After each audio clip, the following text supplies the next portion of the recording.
this event is all about positive systems change, right? It's about making the world a better place.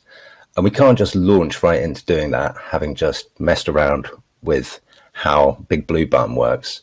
We've got to actually kind of set the state for this room. We've all scribbled ourselves silly, and we've all drawn on the whiteboard, so that was fun.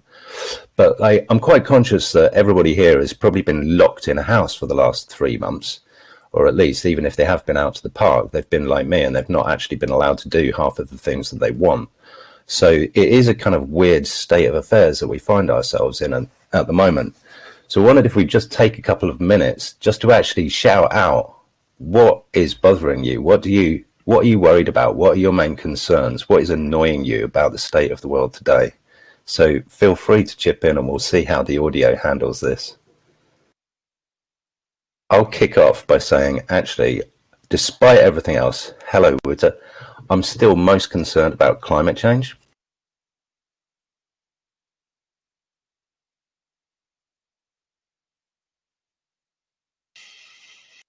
What worries you? What are you concerned about in the world today? Biodiversity loss.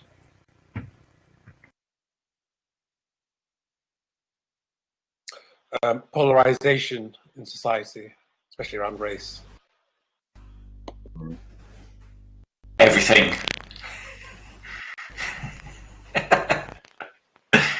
I'm with Philip, I think. Everything. Power of the media. I'm worried about technology in the hands of a few big corporations.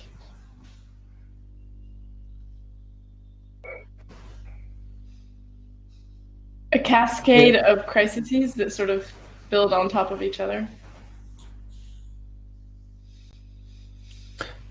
Yeah, I guess the planet and the climate for my granddaughters, and on the way there, the capacity of people to be crazy.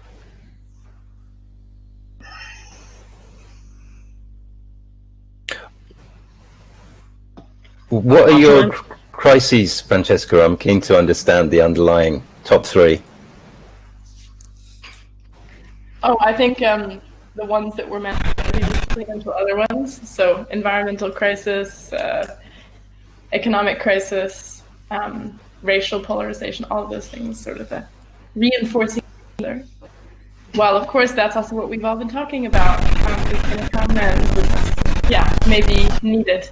So feeling torn about that.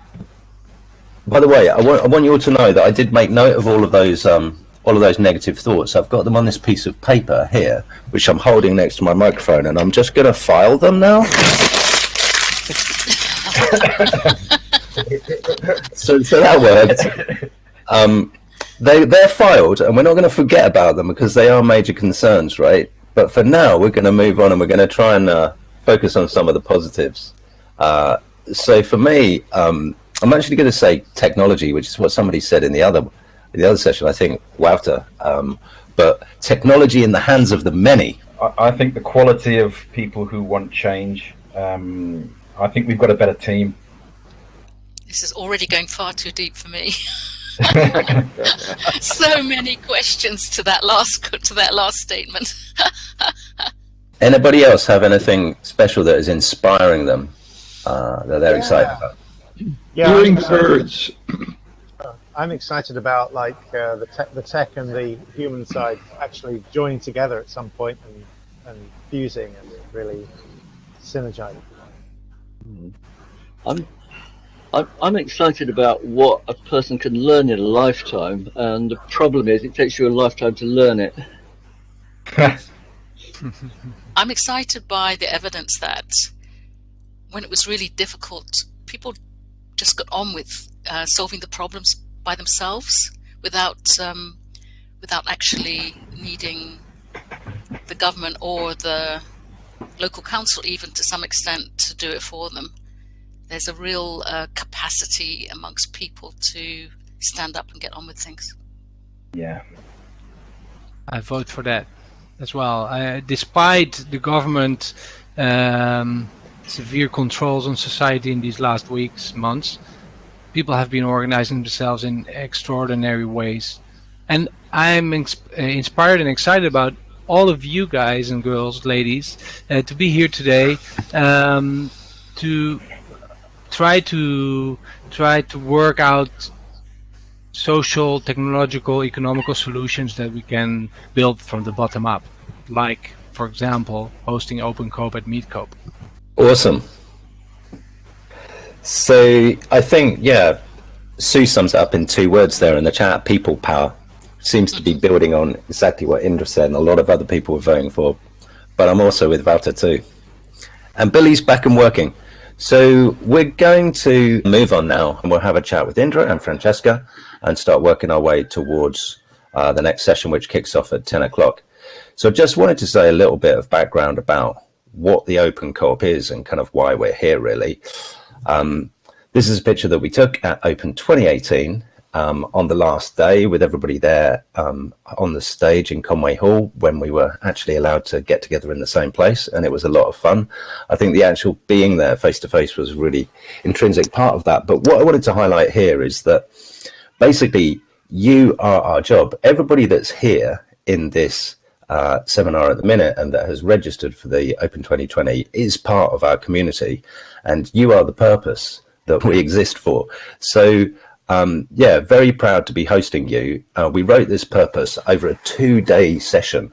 There was originally 5 founders to the Open Co-op, and we spent 2 days.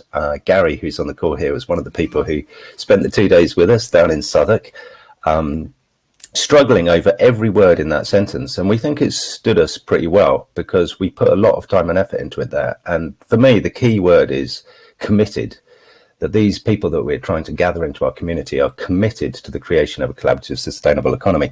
If we were to choose those words today, we probably wouldn't choose the word sustainable, because as Dave will point out to us later, it has been largely bastardized by big business and slightly diverted from its original meaning. But I think you still get the gist. We're trying to create a world in which people and planet come before profit. So no matter how we say it, whether it's we talk about regenerative economy, non-extractive economy, a collaborative economy, that is the one thing that seems to unite everybody who's ever come and passed through the Open Co-op community and joined in any way, is that we're all trying to create a world in which people and planet come before profit. And how do we do that? Well, we work with systems change. We specifically focus on things that we think are going to change the economic or democratic or social system. We're not really into campaigning and complaining about the existing system, because we remember what Bucky taught us, and that is that you only ever really change something by building a new model which makes the existing model obsolete. So that is one of the key focuses of everything that we do here at the Open Co-op. Don't want to dwell on this one, because in the present system we've just moaned about during our little shout it out session, we all know that, yeah, the aim of neoliberal capitalism is essentially economic growth at any cost through extraction, consumption and competition, and that leaves us where we are today with inequality, environmental destruction and racism, etc. So what is the system we're trying to build? Our preferred system is really aims for quality of life for all, and by that we mean all species, all animals, all human beings, all the species on this planet should all have a really decent quality of life. If we were running and managing and stewarding the planet in the way that we should, then everybody should be happy. So what's our method of working? Well, we're aiming for kind of circularity, so that the outputs from some processes become the inputs for other processes, so that there is no waste, so that we can move towards a steady state economy. The result that we're aiming for with our method of working, which focuses on cooperation and collaboration, co-ownership, democracy and subsidiarity, by which we mean that everybody who is affected by a decision should be the people who get to make that decision. So the result we're shooting for is obviously equality, abundance and a thriving people and planet, just like I mentioned. So where do we work? We work in kind of 4 distinct areas. The first is community building, and that's what we're doing here. That's what the conference is all about, what our whole purpose focuses on, really, in order to achieve the other things that we want to do. One area of that is about language which we've run several sessions previously at the Open Conference under the title The Changing Narrative, which just refers to sort of the big story that's happening in the world today. We like to think that it's changing towards a more positive story, which will help disseminate a slightly different world view than this classic kind of Homo economicus view that we're all got used to and that we're all born into. So the next session focuses on that, and we'll talk about language and ontology. Third part of what we're doing is all about enabling collaboration at scale, because for a collaborative economy to flourish, we need better collaboration. And we think that actually we're not very good at collaborating yet, that we've got a long way to go in terms of achieving collaboration at scale. So the previous conferences have focused on platform co-ops, specifically because we see them as a blueprint for a new kind of organization, which is both member-owned and democratically governed. And probably if you were thinking of starting a new online business today, there is a very strong argument that it should be formed as a platform co-op, and there is really good model documentation there for how you could go ahead and set that up. The second part of that we work on is trying to find better collaborative tools for people to work with, which we do so under the title The Co-op Cloud, and that's a large part of what we'll be discussing today. And then there's the coordination, connecting the dots. So that's why we want to chat to Francesca and Indra in a minute, and also try and make connections with other networks. And then finally, there's the kind of heads-on economy section of what we do. In Open 2018, we had a little session about mutual credit, and after that it was agreed that it would be sensible to try and set up a mutual credit network in the UK. So for the last 2 years we've been working on that, and you'll hear some updates about that later on.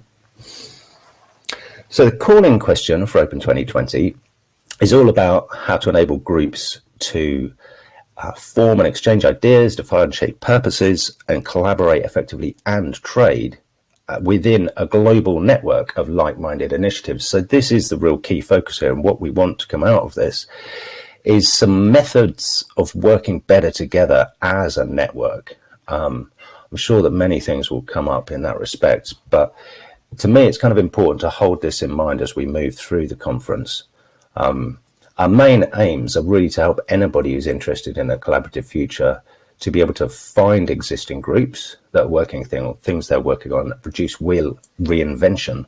So the idea that, yeah, somebody goes and starts a project working on something when already there's 3 other projects that are trying to do the same. Even if those people are working elsewhere in the world, it would probably make sense to join forces. So that's what we want to do, is try and expose the number of projects, all the plethora of projects that are out there, to each other in order to encourage people to join existing ones where they exist and collaborate with the people already doing that work, or to form new groups where they don't exist, which are connected as part of a larger network, so that all of our efforts can be united in this larger system. And one of the biggest objectives really is to gather all of your thoughts and input and feedback so that we can form plans for deeper coordination and cooperation and collaboration as we go forwards. Like, we recognize that it's actually quite hard to collaborate on an online event like this over 2 days. So really, yeah, a large part of what we need to do is to map out how we can work together going forwards. And certainly at the end of this 2 days, our work will not stop. It will only just begin. But just to highlight these 3 words here at the bottom, we often talk about collaboration, and wouldn't it be better to achieve more collaboration? But now, having worked on this for some time and had this pointed out to me by various other people, I actually think that our work really starts with coordination. It's very hard to just immediately jump into bed and start collaborating with another team from another part of the world that you maybe never worked with before. But what is easy to do is to just start to coordinate, to say, we're working on this thing over here, and we're working on this thing over here, and why don't we just stay in touch and share notes and share ideas? To me, that's the first step towards collaboration, is really coordination. The second step then becomes cooperation, is, oh, we're doing this, oh, we'd like to do that with you. And then once you've achieved that, then it becomes a lot easier to move towards actually having a real collaborative working relationship. So now, just to demonstrate the big blue button that we have here, I'm going to run this poll, obviously you might want to vote for 2 or more of these things, but unfortunately in this polling system you can only vote for 1, so this one has to be your main objective. What you're mainly hoping to get out of open, either to learn from others, hear updates about other projects, find out about joining ongoing working groups, to make some new connections, or something else. We've got 28 out of 41 results, 33, and there is already a clear winner. We've got 36 of 41 results, so I'm going to assume 5 people are actually asleep and publish the results. So clearly, yeah, people want to learn from others, much beyond making new contacts and connections and hearing updates about other projects. So that's very exciting. I can hear Philip's just putting some coffee on. I'm going to mute him and we'll move on to the next slide. So we can have another vote. So this one is, which topic areas are you most interested in? Is it system change and system thinking at a meta level? So the big picture stuff that I've just been talking about, like trying to change the world of democracy and economics and the social systems, or new economics directly, currencies, or is it social change that you're most interested in, or digital tools, or something else? I'm just going to jump in there and say, actually, for me, it's where all these things collide, rather than any one of them. Nice. That makes you something else, Graham, but absolutely, I agree. We've got, 1% of people have voted for, 2% of people have voted for E. So maybe that was you, Graham. It looks like we're up to our 36 again, which is, I think, is how many people are really here. So we'll publish the results on that one, which is quite encouraging to me. I'm really, majorly focused on systems change. I think that's one of our biggest objectives. But as Graham said, I think that the intersection of those is really key. It's really like all of those things united together is what the Open COP is working on. But at this point, I would like to pass you over to Indra and to hear a little bit more about what she's been doing at the Alternative. Hi, Ollie. Hi, everyone. This is existentially challenging, I have to say, to be on a completely new system for the first time. I feel as if I'm into a new kind of lockdown in a new room. But I'm enjoying it so far because my mates are here. This is our bubble, right? Absolutely. So I don't want to bore anyone who already knows our story because I think it's become a bit like a mantra. But I was part of Compass for 10 years and still love and respect everything that's happening in the progressive field. And I think the need to improve the current politics is clear and obvious, and people are working in that space.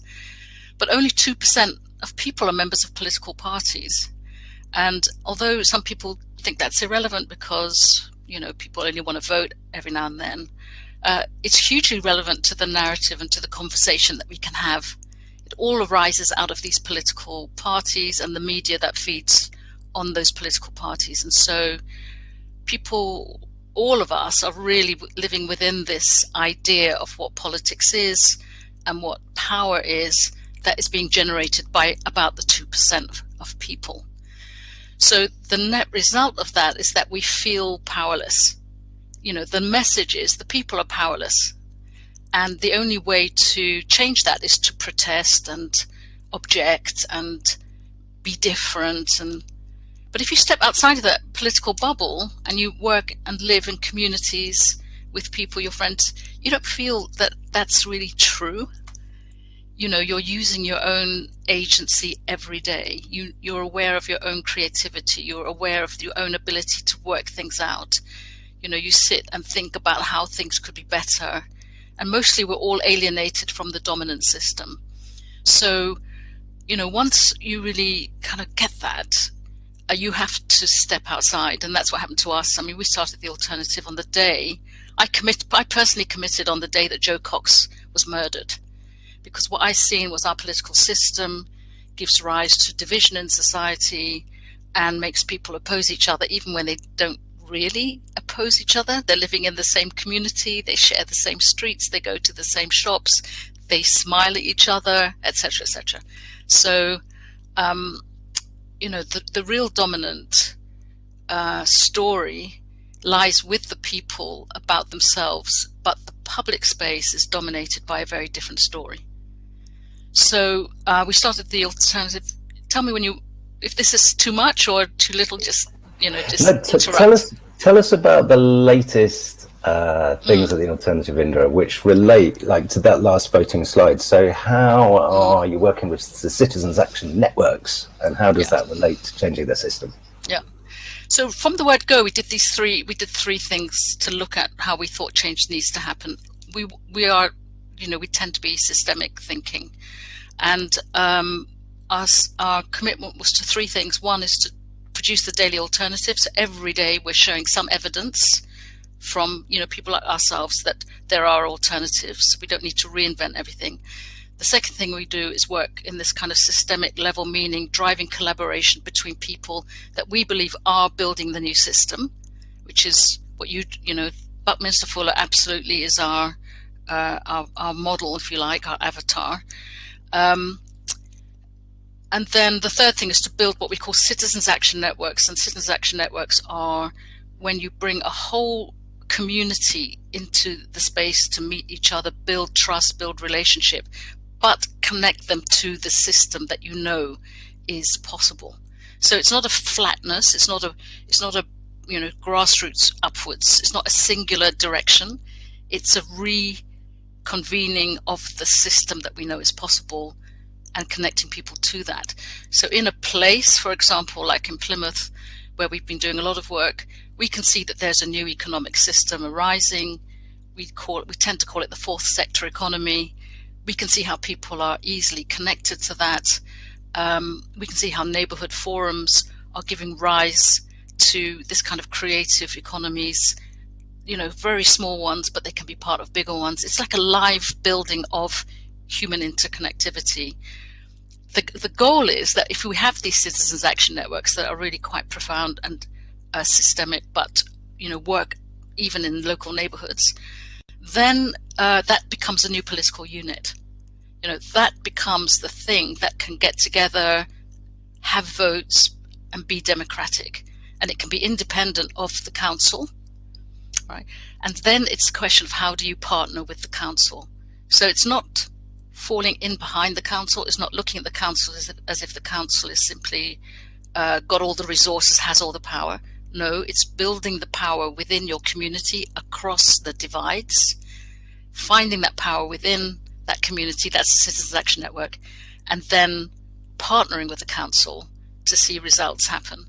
And there have been experiments like this all over the world. This is not our invention. This is our observation that these things are happening.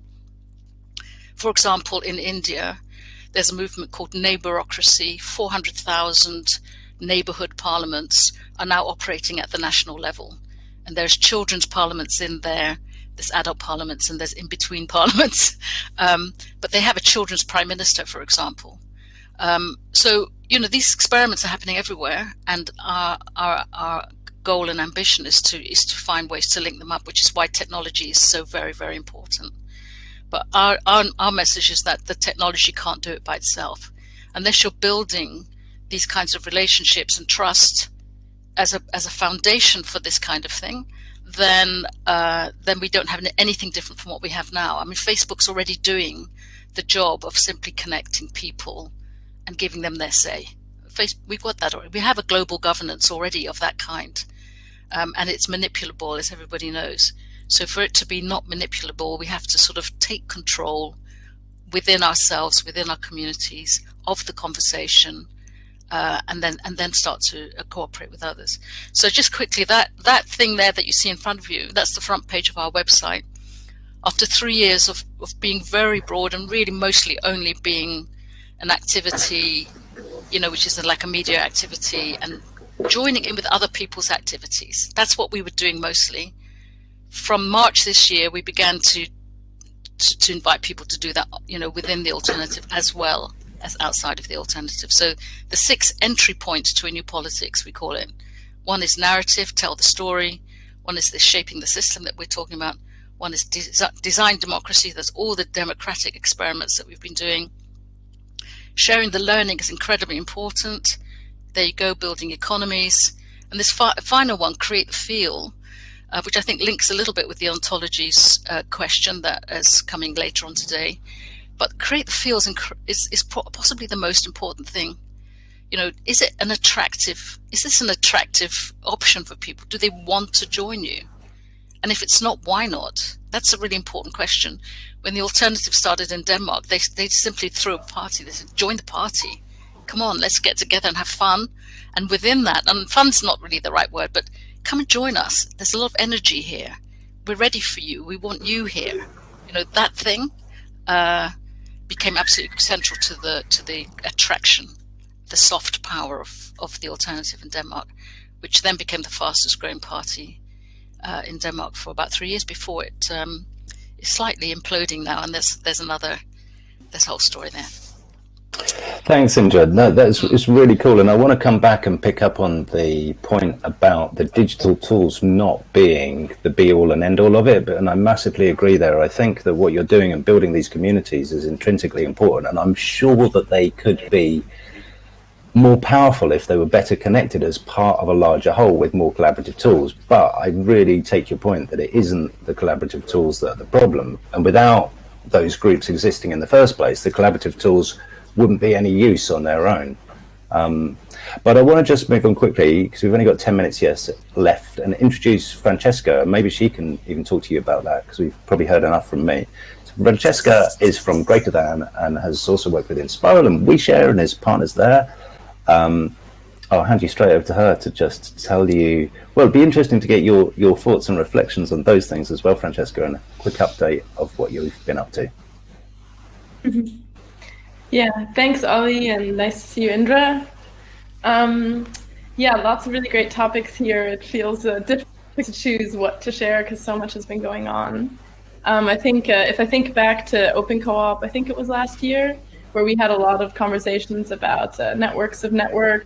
I sort of have often, I guess, represented this persona of a person that's in a lot of different networks and communities. So it's been really interesting now, actually, the last month to sort of observe what are those different groups doing in the pandemic, like what's happening in them and how are they leveraging what they've been doing. I guess one thing I just wanted to mention in that regard is that I guess probably the groups I'm in, so you have here, yeah, you can see the Inspiral and Ouishare community, which are sort of some of the ones that I've been most active in the last years. But I'm also in a couple others of sort of people that are sharing practices on community building around the world in lots of different contexts, but also a lot in the decentralized web and DGov, so yeah, decentralized governance groups.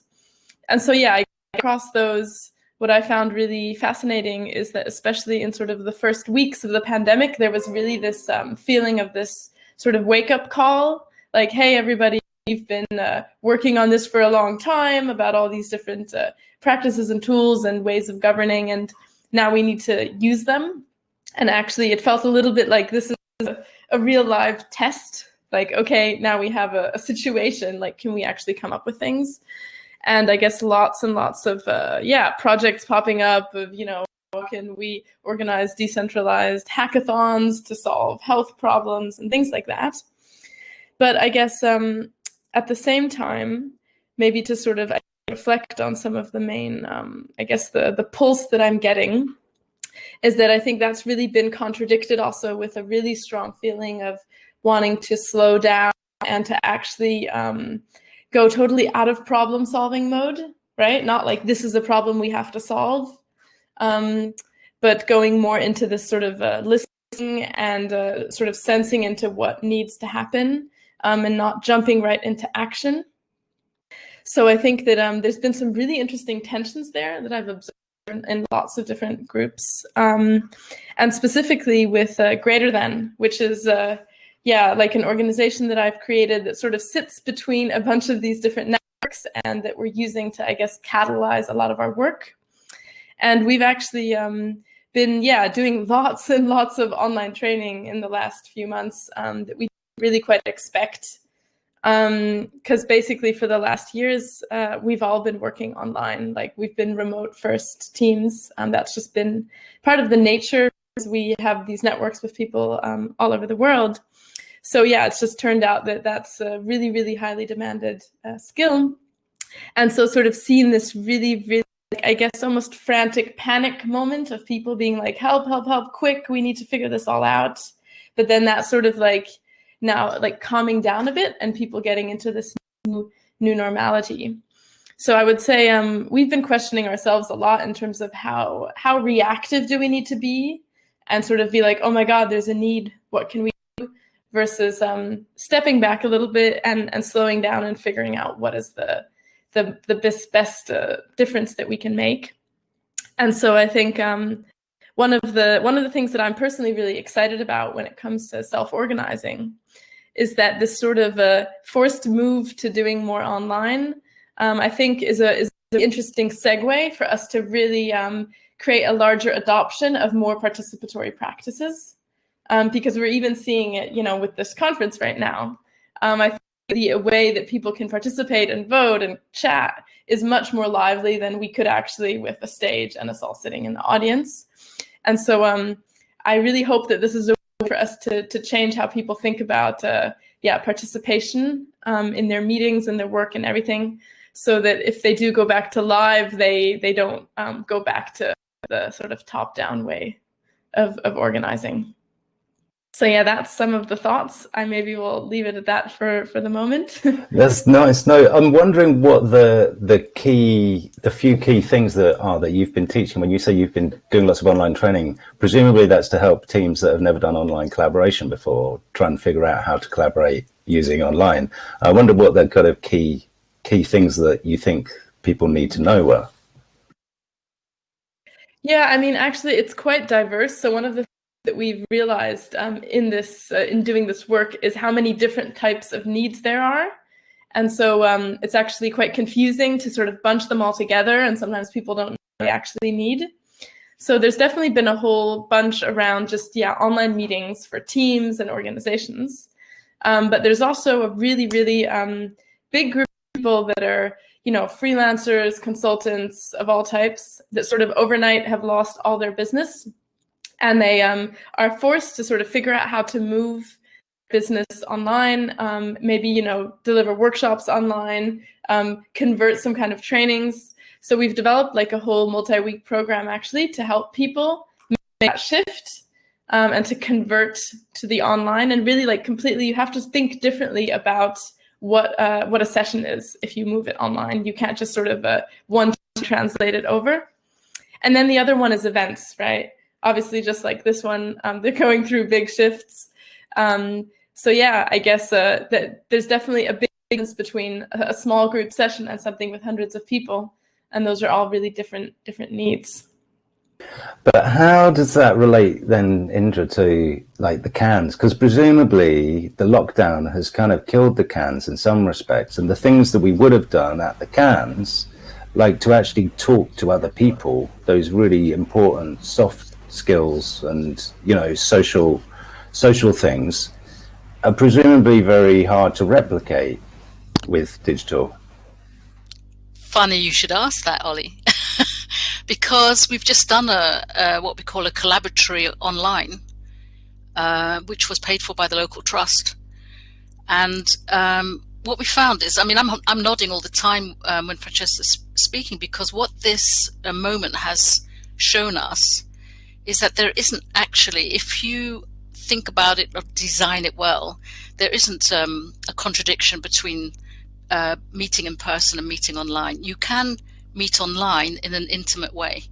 And what we found with Zoom is that shockingly intimate connection online.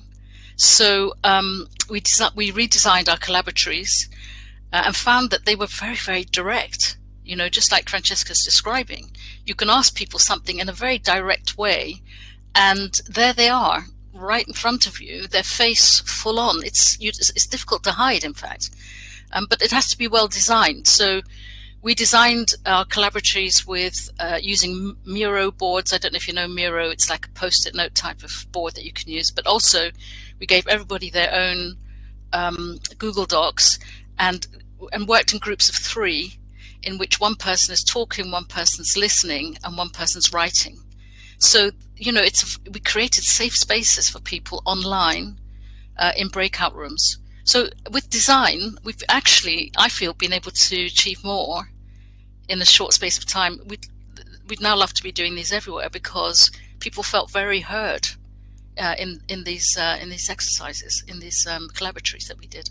That's brilliant. That's actually not what I was expecting at all, but it's really encouraging to hear, and maybe makes me think that, you know, the fact that we've discovered that means we can accelerate the process, right? If we can all sit at home and actually do manage to have proper collaborative and deep, meaningful discussion, maybe we can speed up this transition.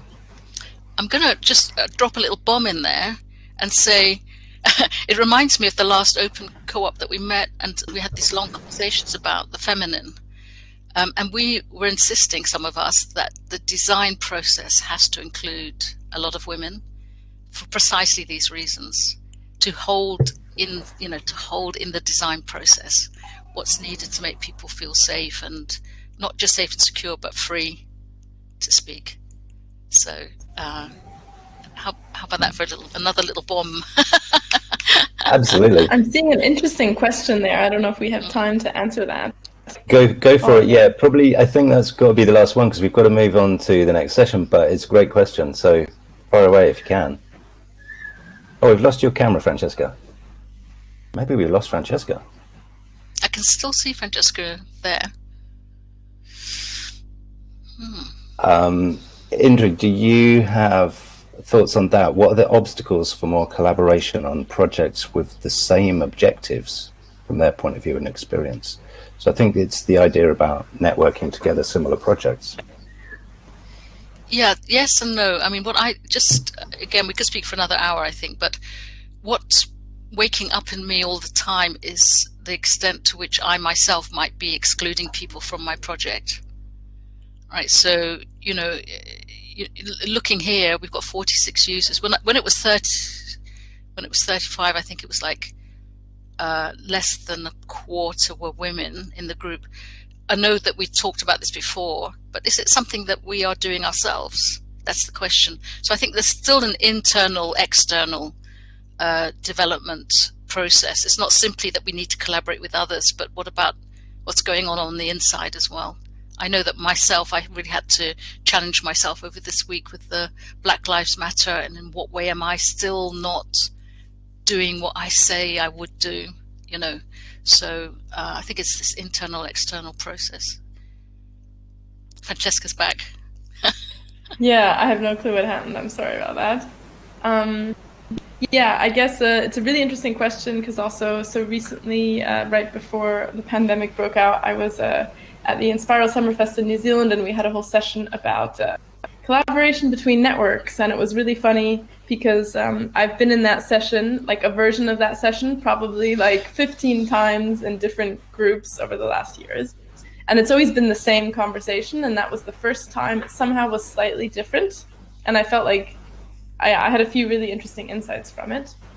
And I think that in the past, I've sort of made the mistake that if you have a few different groups and they're working on the same problem, to just sort of assume like, oh, you're doing the same thing, just work together.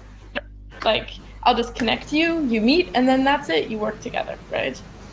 But the reality is that I think it's a lot more nuanced what it is that different people want to do. And even when we say a certain word, like if we say collaboration, we might mean quite different things. And that like to actually really collaborate, you have quite a lot of work to figure out like where are we really meeting and connecting, and does that align? Or maybe are we just complementary projects that have ways to connect, but we can't sort of make them all the same thing. So to me, I guess the main thing I've been seeing generally also in our space is I think a shift towards almost I would call specialization, for lack of a better word, but which is sort of different projects starting to understand better what is the specific thing that we're more focused on and that we're really good at that we want to do. And that when we are better at communicating those differences, that actually is what enables us to then work together with others, because we can see how they match up. And when we throw everything together saying, oh, we're all doing the same thing, we work towards the same, it actually is very hard to find those collaborations. Totally. Thanks, Francesca. No, massively agree. And I think Indra's point is really important. You know, it's something that we've suffered with here, like designing the spaces, getting them right, knowing, being able to explain exactly what they're for and who they're for in order to get the right people involved from the outset and not end up with a sort of, self-selecting community, which is pretty much what we have here, is really important in order to try and achieve the diversity of voices that we need in order to try and achieve the change that we want. I'd love to go further into that, but we've already run 5 minutes past, so I'm going to wrap this up here.